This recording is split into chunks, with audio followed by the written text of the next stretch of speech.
público, como una muestra de agradecimiento y poderle devolver a nuestros amigos, porque operadores amigos, empresas, rentadores, fabricantes de equipo.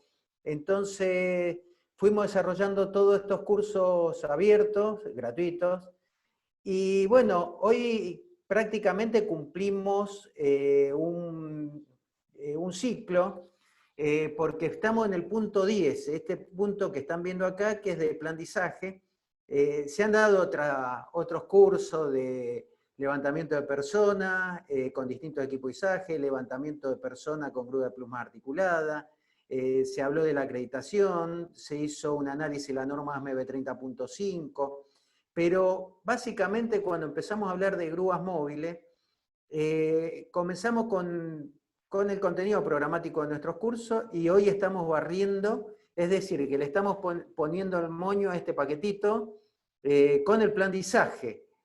Ojalá tuviésemos el tiempo para poder desarrollar un plan de izaje, pero vamos a ir enumerando las distintas cuestiones a tener en cuenta que se necesitan para una correcta planificación.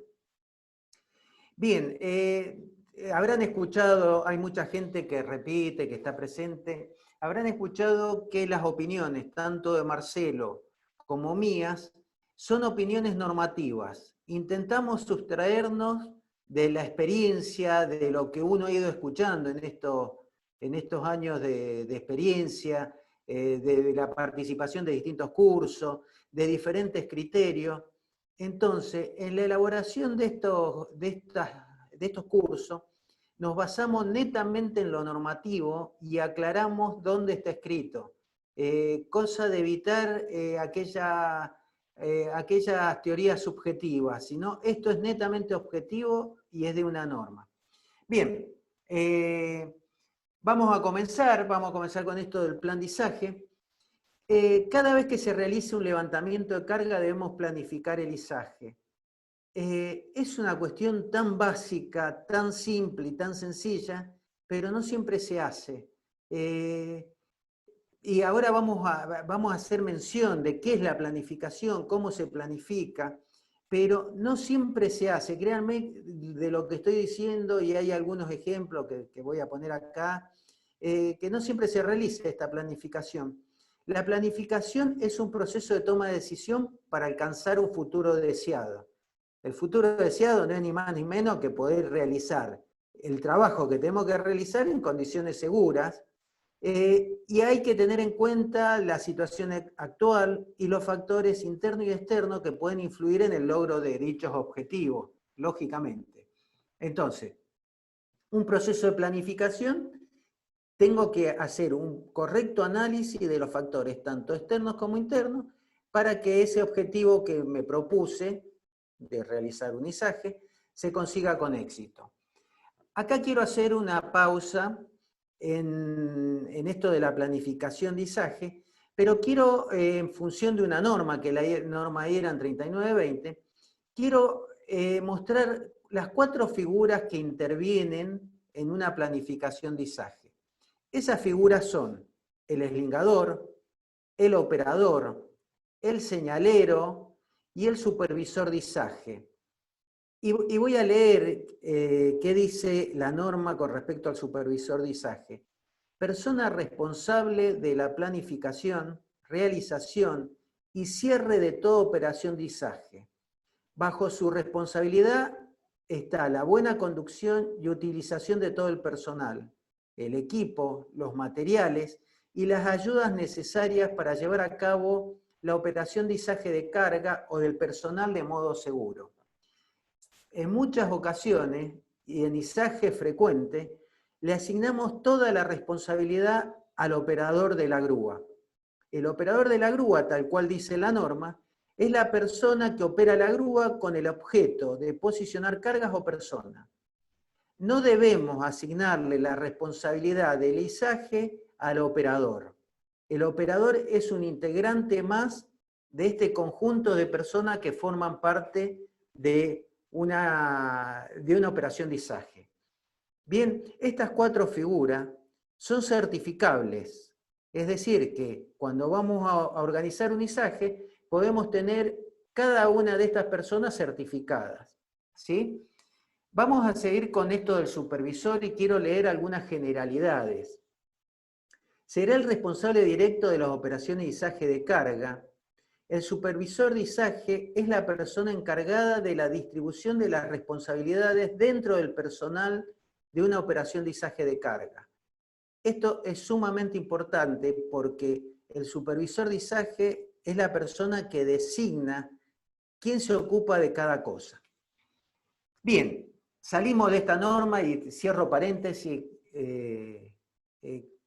con esto de las personas calificables y nos metemos de lleno en la planificación. Y acá me voy a basar un poco lo que dice la norma ASME B30.5. Esta norma es de grúas móviles y tiene una particularidad, que esta norma está en español. Es la única norma ASME del volumen B30 que se encuentra en español. Junto con Marcelo nos tocó formar parte del comité de traducción de la norma ante ASME. Y bueno, y tenemos esta norma en español. De todos modos, para el resto de los volúmenes y aquellas personas que no saben o no interpretan el inglés, cuando se elaboraron las normas IRAN para grúas móviles, se elaboró en función de esta norma. Es decir, que si uno toma la norma IRAN 3923-1, van a ver que es muy similar a esta norma ASME B30.5. Bien, ¿qué dice esta norma de grúas móviles? Dice, una adecuada planificación comprenderá los siguientes aspectos como mínimo. Asignar responsabilidades, ya sean del operador, del señalero, el rigger, el supervisor de izaje, los ayudantes, los eslingadores o rigger, o rigging, son todas las personas que integran esta operación de izaje. La norma también establece que se deben analizar si es necesario el uso de señales manuales o de radio. Elegir la grúa adecuada que se ajusta a las necesidades del izaje que vamos a realizar. Verificar si el equipo y accesorios a utilizar se encuentran en condiciones. Estudiar las condiciones del terreno, la resistencia y desniveles. Analizar si la carga posee su centro de gravedad equidistante respecto a los puntos de izaje. Verificar si se conoce el peso de la carga con certeza.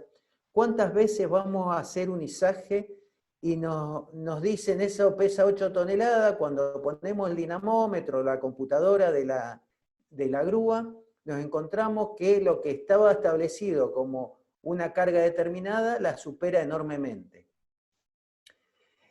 También la norma establece que se deben determinar los accesorios adecuados para realizar el eslingado de la carga. Lógicamente, esto es sumamente importante y es necesario saber calcular los accesorios necesarios. Normalmente, en la ingeniería del izaje usamos todo, está todo tabulado, prácticamente no hay que hacer grandes cálculos, es matemática simple lo que deberíamos realizar, pero siempre hay que tener en cuenta el uso de las tablas.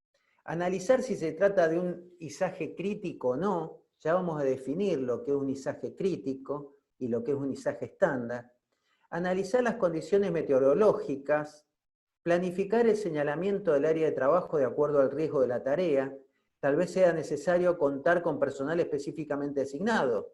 Si estamos analizando el terreno y vemos que nos supera como supervisor, como director de izaje, como operador de grúa, podemos solicitar personas, ingenieros geográficos, no me sale el nombre, que son los especialistas en poder evaluar las condiciones del terreno.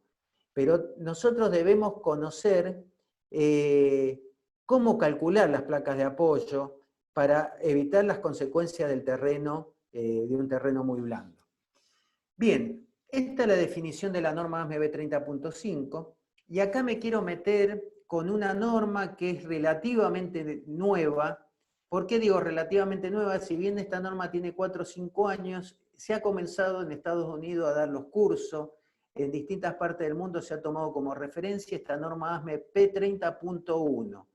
¿Qué es la norma P30.1? Es la relacionada a la dirección de izaje. En Estados Unidos, al supervisor de izaje se le denomina director de izaje. Esta norma establece los riesgos potenciales a las personas cuando voy a hacer un izaje, los peligros en proximidad del área de trabajo, la complejidad en la actividad del manejo de carga, las condiciones ambientales adversas a las cuales me voy a enfrentar, la capacidad y rendimiento de los accesorios de izaje, el impacto comercial adverso que puede tener un accidente, los requisitos exclusivos del sitio de trabajo y cuando se realizan izajes repetitivos. Esta norma lo define al plan de izaje en dos categorías. Las conocemos y es muy común, ya hace años que venimos hablando, de un plan de izaje estándar y un plan de izaje crítico. Pero están muy bien definidos en la norma. Cuando se trata de un plan de izaje estándar, este plan de izaje puede inclusive ser verbal, no es necesario, depende de los procedimientos de trabajo que cada empresa haya estipulado, pero podría ser verbal. El hecho de que un plan de izaje estándar sea verbal no quiere decir que se obvien o se salteen pasos, pero puede ser verbal, y esto quiero que quede bien claro. Y también puede ser escrito, es decir, hay distintos formularios. Si uno ingresa a internet van a encontrar inclusive los formularios de WordList para hacer los planes de izaje. Pero entonces, quiero como conclusión que quede que un plan de izaje estándar puede ser tanto verbal como escrito. En cambio, el plan de izaje crítico tiene que ser necesariamente escrito, ¿sí? Y requiere de autorizaciones muy superiores a un plan de izaje estándar. El plan de izaje puede ser escrito de acuerdo al procedimiento o puede ser un plan extremadamente detallado. De hecho, hay modelos, hay software que hacen la simulación para poder realizar un plan sumamente detallado. Bien, esto es definido por la norma P30.1 y quiero entrar en las definiciones de plan de izaje estándar y plan de izaje crítico. La norma lo define, es un plan, el estándar, en el que la actividad de izaje de carga se puede lograr a través de procedimientos habituales y que el personal involucrado a la actividad la puede ejecutar utilizando métodos, materiales y equipos comunes. Bien, puede ser un trabajo repetitivo que realizamos y se puede hacer en este plan de izaje estándar.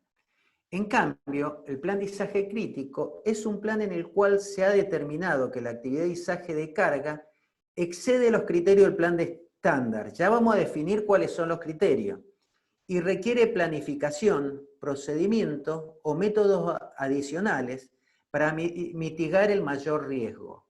Entonces, ya cuando definamos qué es un plan crítico, de acuerdo a la norma, nos va a quedar claro cuál es la diferencia entre uno y otro. La criticidad del izaje está relacionado con el aumento del nivel de riesgo.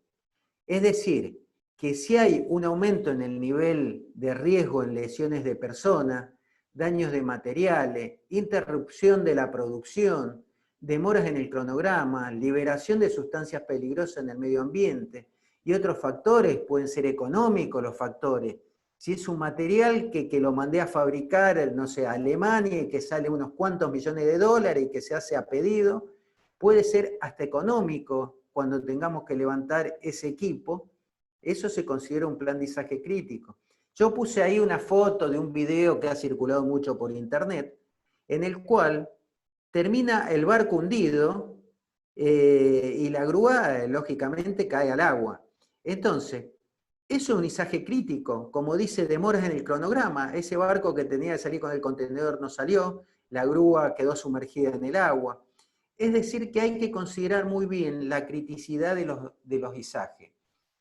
Algunos ejemplos para que quede más claro. La carga izada supera un porcentaje determinado de la capacidad de la grúa. Ya lo vamos a ver. Cuando la capacidad de carga supera el 80% de la capacidad de carga en ese punto de la tabla de carga, se considera un izaje crítico.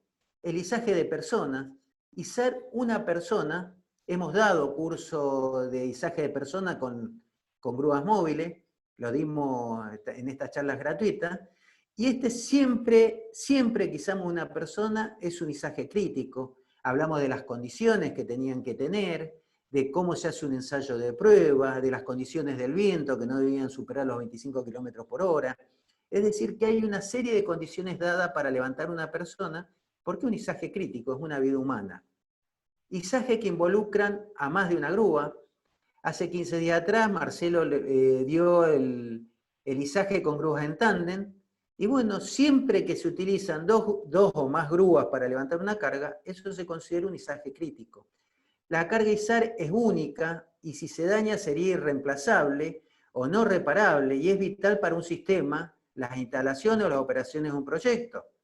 Izaje en proximidad de líneas eléctricas. Lógicamente, en proximidad de líneas eléctricas, cuando éstas se encuentran energizadas. Izaje en proximidades de edificio ocupado, en carreteras públicas, en sistemas de transporte, etc. Otras actividades, izajes en espacio confinado, izaje en altura que dificultan el control de la carga, levantar un rotor de un molino eólico, se considera un izaje crítico, lógicamente. Bueno, vamos a empezar a barrer los pasos para poder realizar un izaje, pero previo de eso, hay que analizar todos los riesgos, como decía la norma cuando definía, es necesario analizar los riesgos en forma profesional y no a la ligera. Muchas veces ocurre, y tenemos, a mí no me gusta prácticamente colocar accidentes que conocemos todos, porque si vemos la historia reciente de Latinoamérica, vamos a encontrar un montón de accidentes recientes, algunos con pérdidas de vidas humanas. Entonces el análisis de riesgo no se debe hacer a la ligera, tiene que ser profesional. Me encanta esto lo he puesto en cantidad de cursos, pero bueno, quiero compartirlos con ustedes.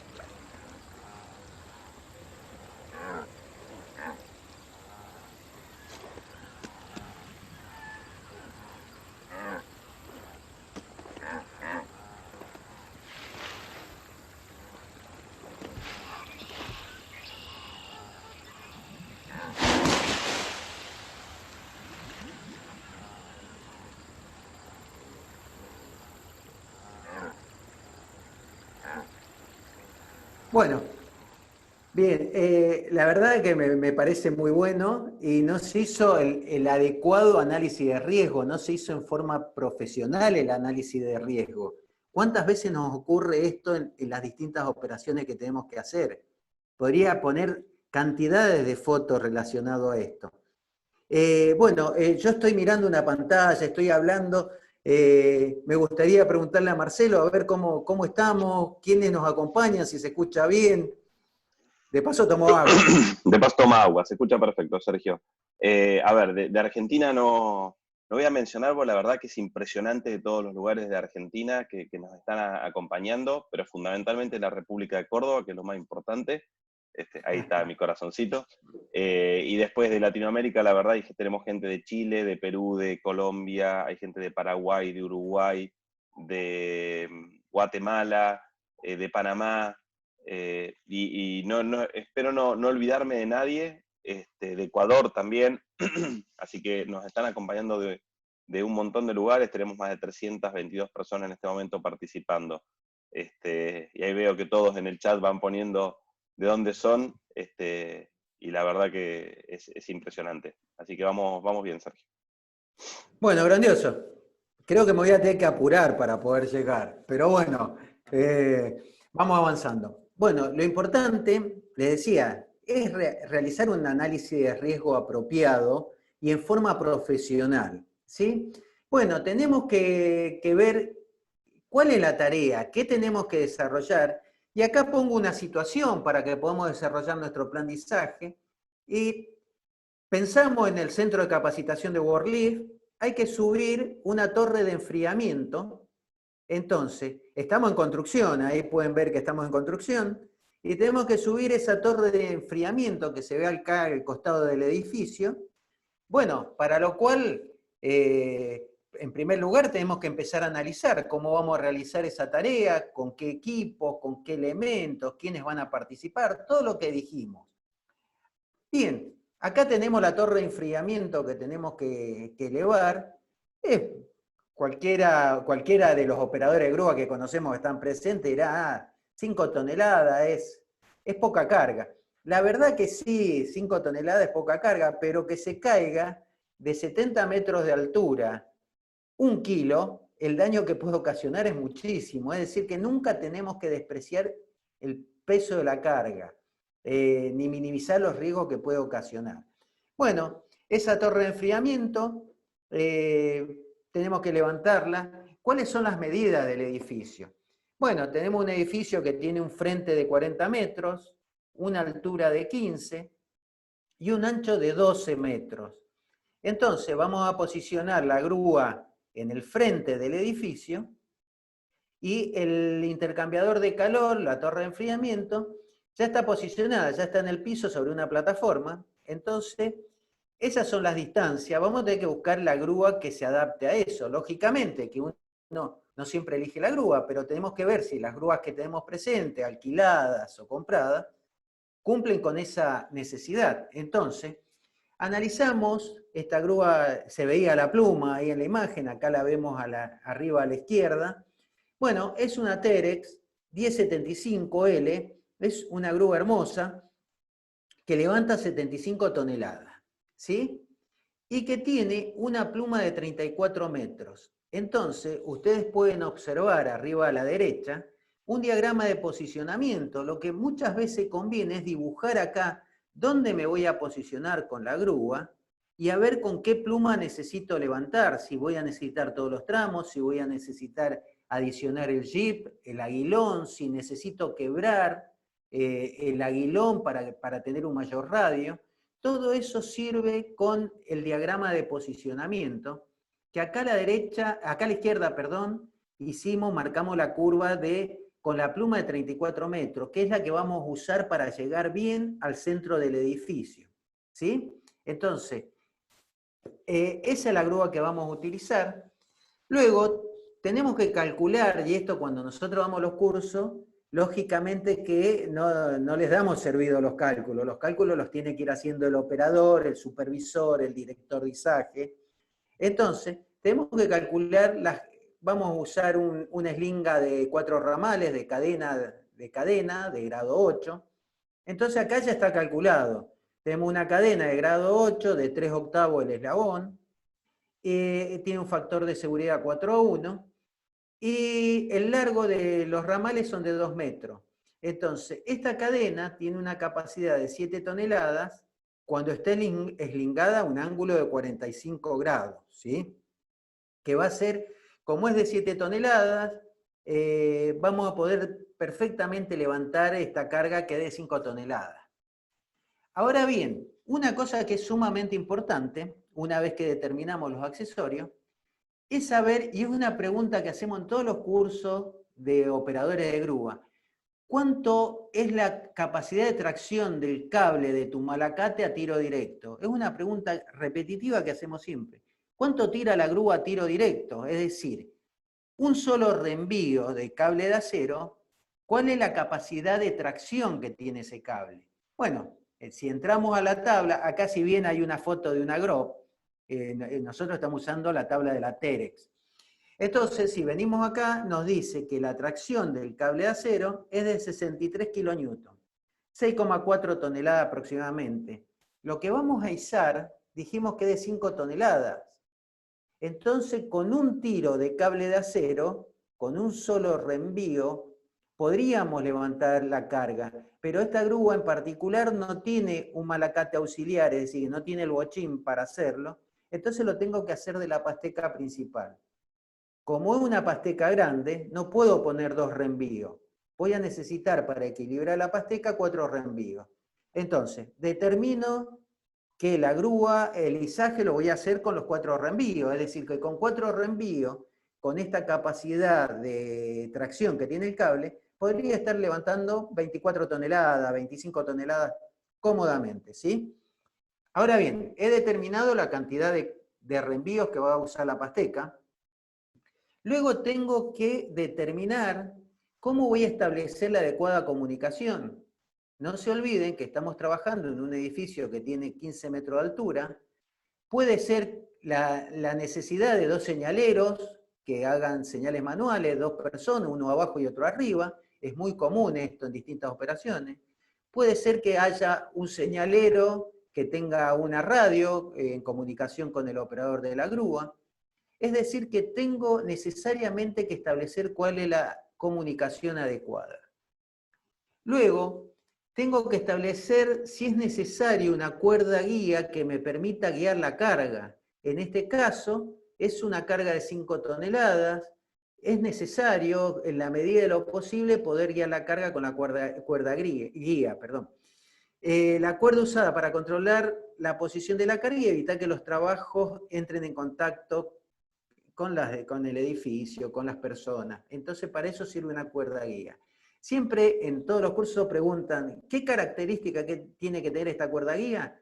Y la única característica que tiene que tener es que sea dieléctrica, es decir, que no transmita la corriente eléctrica. Después, el tamaño, la forma, puede ser lo que ustedes quieran siempre y cuando no sea un cable de acero que transmita la corriente eléctrica, ¿sí?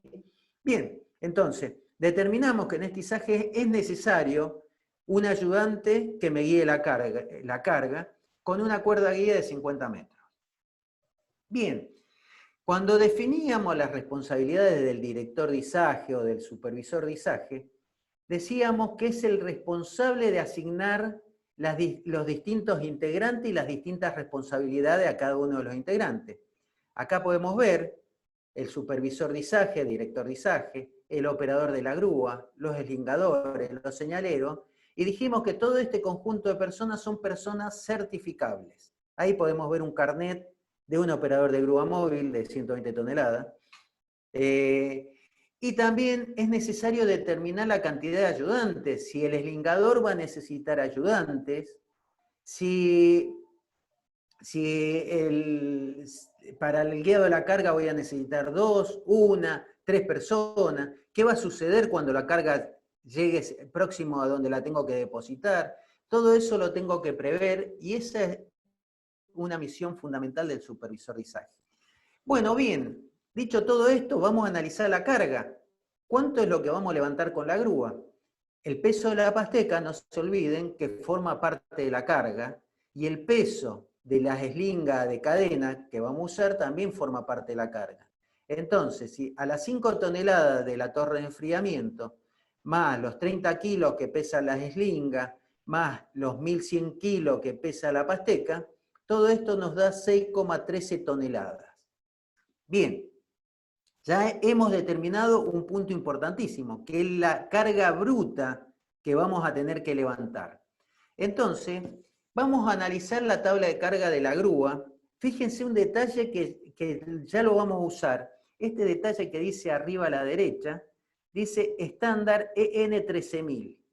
Me está diciendo que esta grúa cumple con el estándar europeo EN 13000.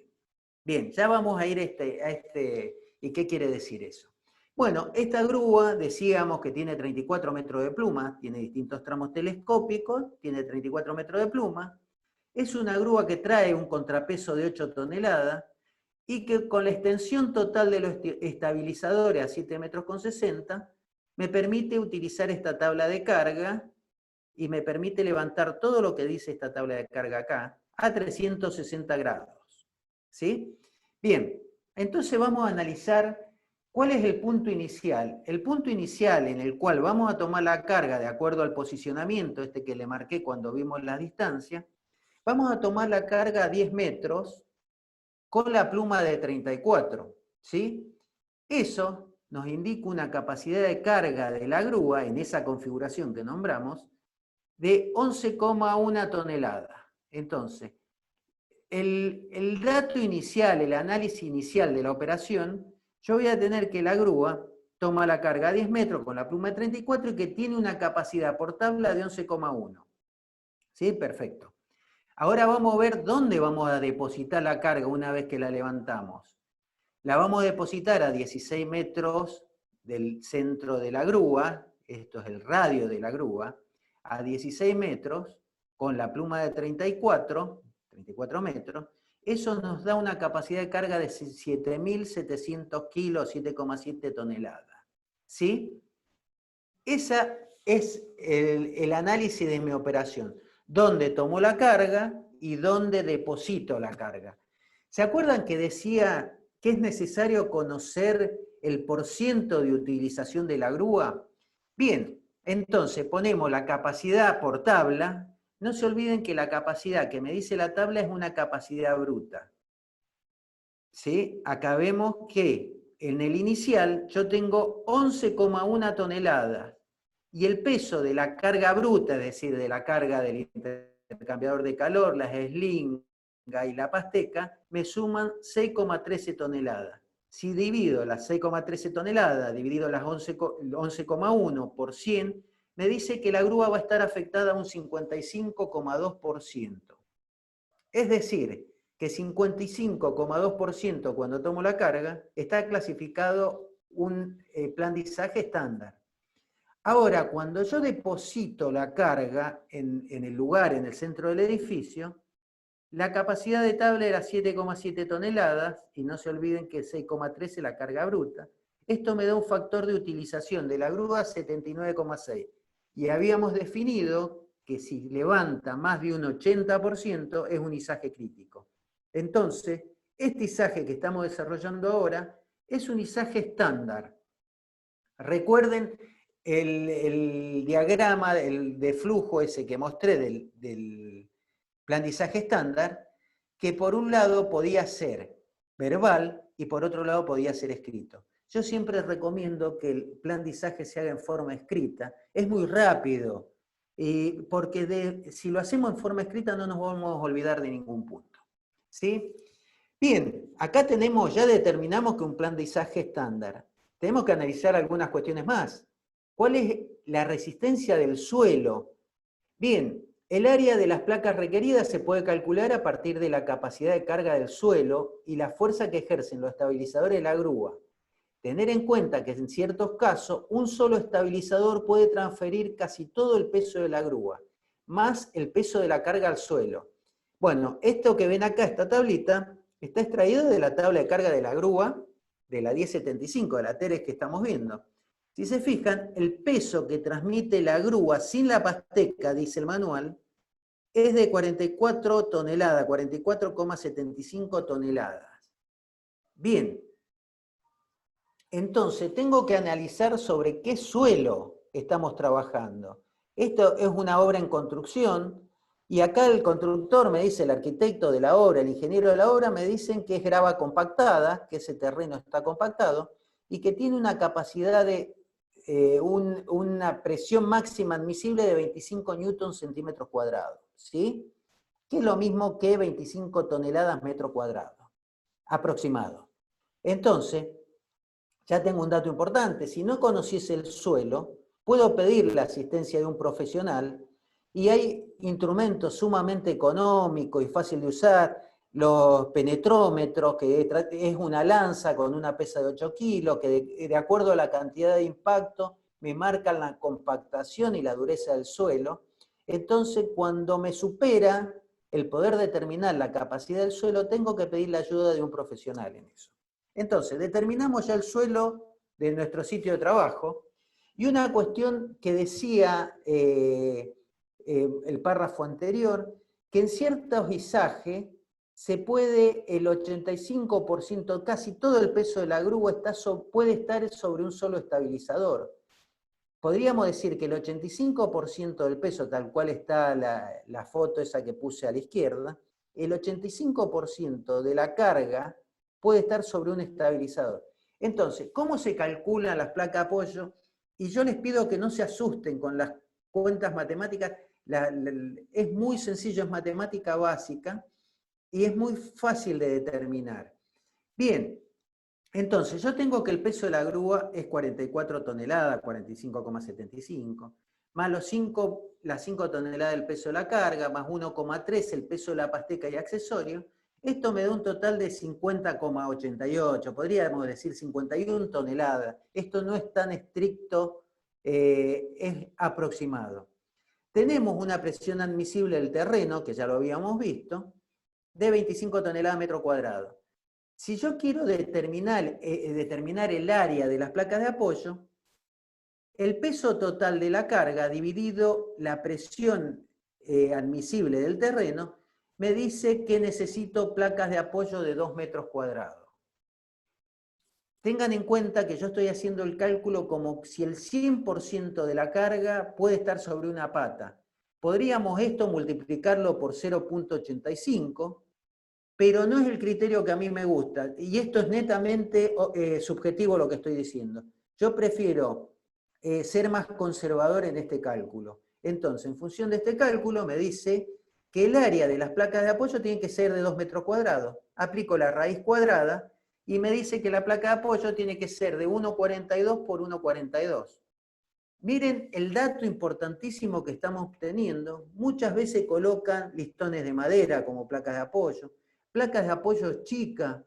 Entonces, es sumamente fácil poder calcular las placas de apoyo para evitar los accidentes, lógicamente, como dijimos, para hacer un análisis de riesgo profesional. Bien, determinadas las placas de apoyo, es decir, que voy a necesitar 4 placas de apoyo de 1,42 por 1,42 de 2 metros cuadrados. Bien, seguimos con el análisis. Tenemos que considerar las condiciones meteorológicas, ya sean los vientos, y bueno, Marcelo contaba que dio una charla de viento hace casi un mes atrás, y es sumamente importante el poder determinar la velocidad del viento. Operar con tormentas eléctricas, no se puede operar con tormenta eléctrica, hay que suspender la operación cuando hay tormentas eléctricas. Eso es sumamente lógico. Y una pregunta repetitiva, ¿se puede operar la grúa con tormenta eléctrica a baja altura? No, no se puede operar con tormenta eléctrica. Sí se puede operar con viento, para lo cual hay que calcularlo, hay que determinar cuál es la capacidad, cuál es la velocidad del viento admisible. ¿Se puede operar con hielo? Sí, absolutamente se puede operar con hielo. La gente que nos acompaña acá de Tierra del Fuego conoce perfectamente bien cómo se debe hacer la entrada en calor de un equipo para poder operar con hielo, con nieve. ¿Se puede operar con lluvia? Sí, si está establecido en los procedimientos, si se hace un adecuado análisis de riesgo, se puede operar con lluvia también.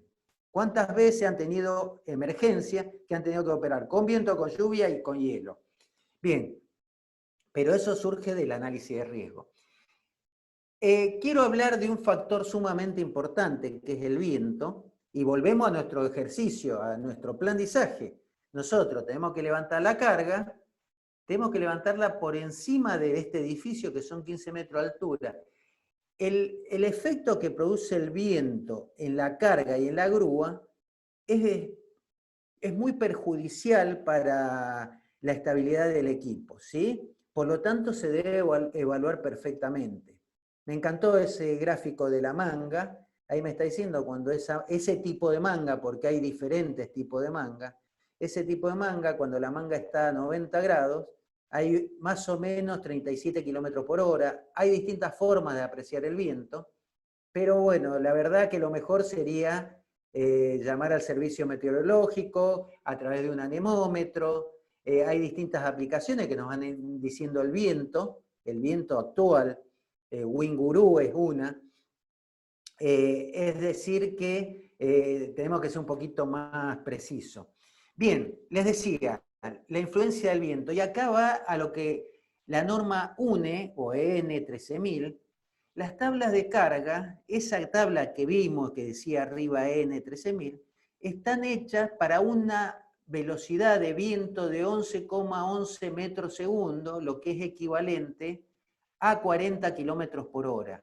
Entonces, dar magnitudes absolutas es bastante difícil porque después me empieza a hacer una serie de consideraciones. No es que todos los izajes se van a hacer a 40 kilómetros por hora. Algo que hay que tener en cuenta que está definido en esta norma, que es la ráfaga de viento. La ráfaga de viento se define como el golpe de viento en el marco de un viento tormenta. Según la norma, la velocidad de una ráfaga de viento es el valor promedio del viento durante 3 segundos. Si la velocidad del viento que se mide, tenemos ráfagas que duran 3 segundos, ya se consideran que ese es el promedio de la ráfaga. Tenemos que trabajar con esa velocidad del viento. Y existen diversos factores en el terreno que aumentan o disminuyen esa velocidad del viento. Acá está expresado, cuando hay edificios, los edificios pueden encauzar el viento y pueden provocar una aceleración. Los cañadones, quebradas y valles, superficies lisas, altura del suelo. Veo gente acá en el chat, gente de Comodoro Rivadavia, en la zona del Infiernillo, para los que conocen, ahí atrás del Cerro Chenque, o la gente de Río Grande. Es impresionante las ráfagas de viento que hay en esa zona, cómo los cañadones hacen que esta ráfaga de viento se incremente. Volvemos a la tabla de carga, a la norma EN 13000. Entonces, dice que la operación se ve, la estabilidad del equipo se ve muy influenciada por esa velocidad de viento. Entonces, es importante determinar el peso de la carga, la superficie máxima de proyección, el coeficiente de resistencia, la velocidad máxima del viento y la superficie expuesta al viento. No quiero marearlos con esto, pero es importante poder determinar cuál es la superficie expuesta al viento, y ya va a quedar claro para qué, porque la tabla me está diciendo que está calculado a 11,1 metros segundo. Entonces, bien, la superficie expuesta al viento, nosotros tenemos en el equipo que tenemos que levantar un área de proyección. Esta área de proyección es de 2 por 3 metros, es decir, que de 6 metros cuadrados. Esa área de proyección son 6 metros cuadrados que van a estar expuestos al viento, ¿sí? Y se encuentra este coeficiente de resistencia, que es en función de la figura, si es una esfera, si es una pala de un molino eólico, si es un paralelepípedo, como vemos acá. Un paralelepípedo tiene un coeficiente de resistencia al viento entre 1,1 a 2, depende si es mayor en altura, si es mayor en ancho. Es decir, nosotros para los fines de este cálculo pusimos que el coeficiente de resistencia es de 1,5. Entonces, el coeficiente de resistencia de 1,5 por los 6 metros de la superficie expuesta al viento nos da una superficie de 9 metros cuadrados. Para poder determinar la velocidad del viento, porque la tabla, repito, me está diciendo 11 metros, 11,1 metros segundo, existen distintos métodos. Puede ser un método, un diagrama de fuerza de viento en el cual yo entro en función de la superficie expuesta al viento y de la velocidad, y me dice cuál es la velocidad máxima de viento a la cual puede estar sometida dicha carga. O puede ser el método 2, que es a través de una fórmula matemática que asusta, pero es sumamente sencilla, sumamente sencilla.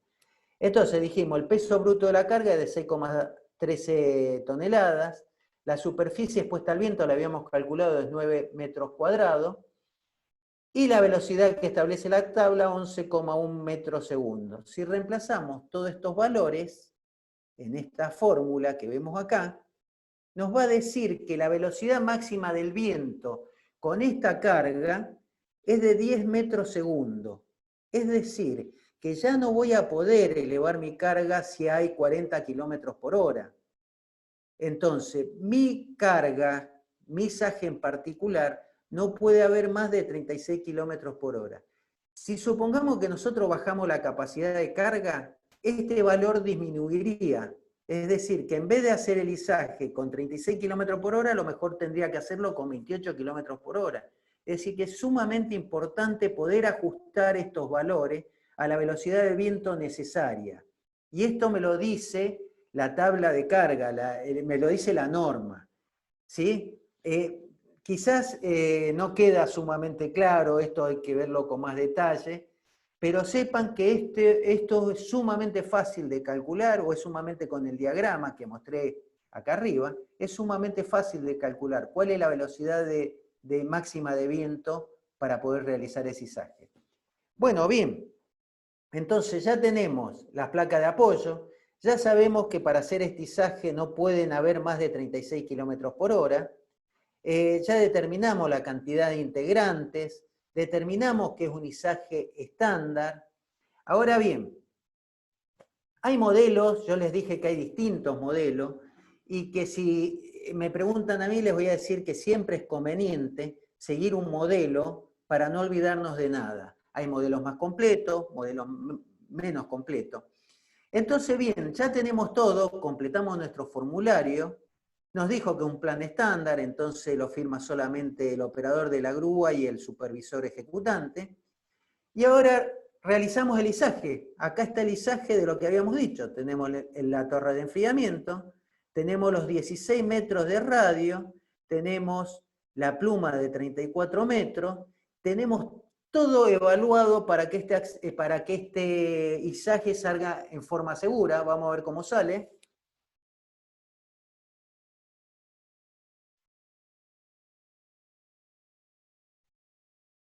La grúa gira, está con los 34 metros de pluma, toma la carga a un radio de 10 metros, levanta la carga, lógicamente acá no se ve la cuerda guía, no se ve el señalero, pero eso no debería faltar, ya lo determinamos que tenían que estar.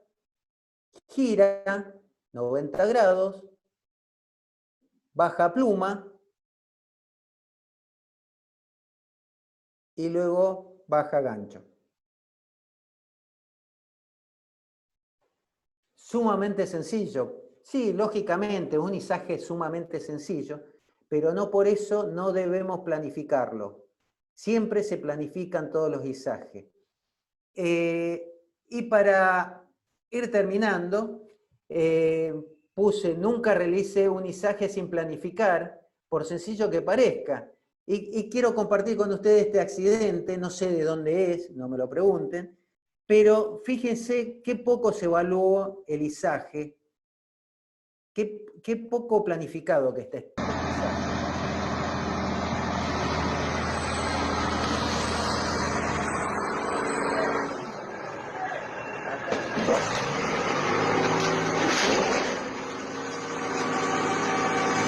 Lo voy a cortar ahí, sigue. Entonces, siempre tenemos que planificar nuestros izajes de forma apropiada.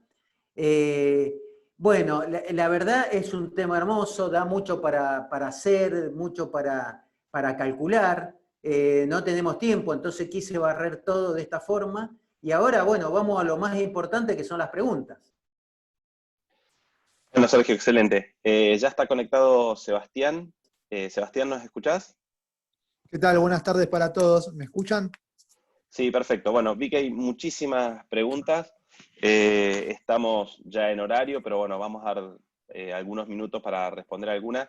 Quiero que entiendan y por favor no tomen a mal que no podemos responder todas las preguntas.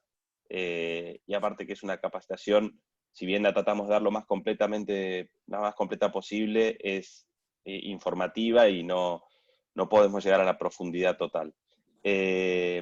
Adelante, Sebastián. Bueno, gracias Marcelo. Empezamos con Emanuel Ginder, quien está participando desde Mar del Plata, que consultó si el izaje de personas se puede hacer con jaulas. En realidad el izaje de personas se hace con guindolas, y estas guindolas tienen que cumplir toda una serie de condiciones que establece la normativa. Son guindolas fabricadas para levantar personas. Pero sí, tienen que estar certificadas esas guindolas. Interrumpime, Marcelo, si no entiendo bien una pregunta. Tranquilo. Bueno, seguimos con Federico Hurstel, desde General Roca, en Río Negro, que preguntó si un izaje cobre sobre cañería en producción es considerado crítico. Absolutamente, es crítico y muy peligroso. Sí, totalmente. Bueno, Adelante. seguimos con Dante Néstor Errando, que preguntó si el RIGER debe tener certificación. Sí, sí, es una figura certificable. Tanto el rigging como el rigger son figuras certificables. Sí, sí, absolutamente. Bien, seguimos con Carlos Fayancondi, que consultó quién determina la cantidad de personas que van a estar a cargo del movimiento. Bien, es buenísima la pregunta. Es el supervisor de ISAJE o el director de ISAJE que determina qué gente necesita para realizarlo. Así que sí, sí, sí, eso se determina y son los responsables. Adelante.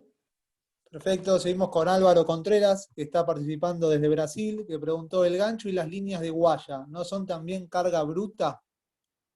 En algunas grúas, las líneas del cable se consideran parte de la carga. En estas grúas RT no. Por ejemplo, una grúa reticulada sí es parte de la carga. En este caso no. En este caso solo la pasteca y todos los elementos de arrastrar la carga. Adelante. Perfecto, seguimos con Emanuel José López. Él preguntó si se calcula el contrapeso del equipo. No, el Esa, contrapeso, esa perdón, sí, pregunta, dale. Sergio, era en el marco de cuando me imaginé que le iban a leer en el marco del tema del cálculo del terreno. Sí, obviamente. Sí, influye en las grúas que, por ejemplo, las AT, que se le colocan distintos contrapesos, lógicamente que afecta a la presión que ejerce la grúa sobre el terreno. Sí, pero en este caso el RT es un contrapeso fijo, pero sí se tiene en cuenta. Adelante. Bien, seguimos con Mar Muñoz, que preguntó si hay placas de apoyo estándar en el mercado para estabilizadores de grúa. Sí, absolutamente. Cada vez hay más. Si alguien tuvo la posibilidad de visitar alguna feria, alguna exposición, van a ver que cada vez hay más y vienen algunas de ellas hasta certificadas, porque no solo hay que considerar el área, el tamaño de la placa de apoyo, sino también el espesor de la placa, porque son fuerzas que trabajan al corte. Entonces cada vez hay más en el mercado, por suerte, y son de materiales sintéticos, de polímeros compuestos. Así que sí, sí, existe en el mercado. Adelante. Bien, seguimos con Walter Tapia Marquina desde Neuquén.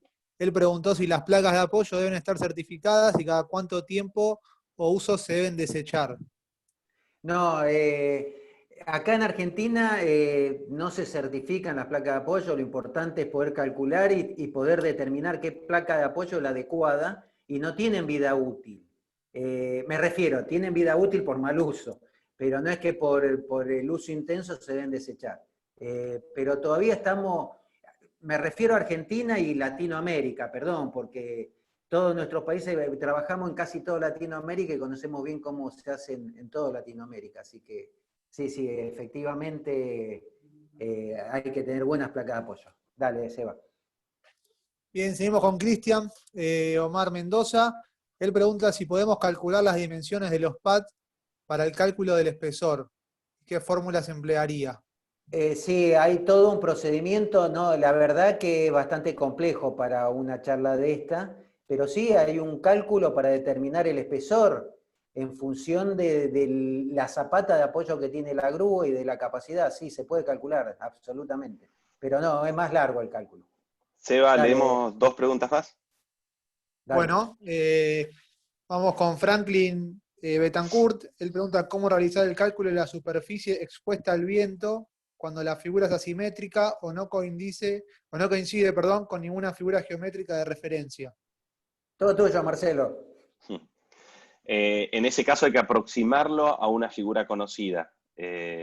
No hay una forma de cálculo específica, simplemente se aproxima a una forma conocida, se toma la peor condición y esa se utiliza como coeficiente de resistencia al viento. Dale. Bueno, seguimos con César Robles. Si el peso de la carga lo da el fabricante. No, no siempre, ojalá siempre contáramos con el peso de la carga. Muchas veces se hace la estimación en función de pesos conocidos, otras veces está tabulado y cuando no tenemos nada tenemos que pesarlo con un dinamómetro calibrado, así que no siempre lo conocemos, pero es importantísimo ese dato. Quiero agregar a alguien pregunta, hay muchos prevencionistas, mucha gente de Uruguay, mucha gente de seguridad y higiene. Sí, perfectamente un prevencionista puede ser supervisor de ISAJE. Lógicamente, si se capacitan en esto, absolutamente puede ser supervisor de ISAJE. Bueno, como decía Marcelo, lamentablemente no tenemos mucho más tiempo, nos encantaría poder seguir.